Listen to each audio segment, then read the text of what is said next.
السلام عليكم أصدقائي القناة ومحبي كرة القدم.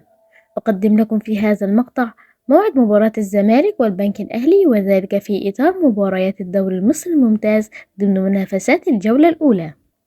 بداية نصلي على سيدنا محمد عليه أفضل الصلاة والسلام، وما تنسوش الاشتراك في القناة وتفعيل زر الجرس ليصلكم كل جديد من مواعيد المباريات العربية والعالمية.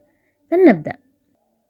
يواجه فريق نادي الزمالك نظيره البنك الأهلي في مواجهات الجولة الأولى من الدوري المصري الممتاز 2024-2025. تقام المباراة يوم الجمعة الموافق 1/11/2024.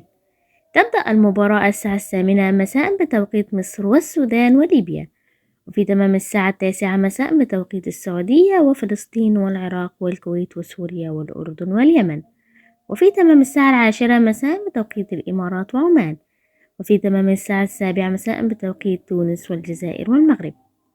تذاع المباراة على قناة أون تايم سبورت 1 بتعليق محمد الغياتي. وفي النهاية ما تنسوش تكتبوا في التعليقات توقعاتكم لنتيجة المباراة.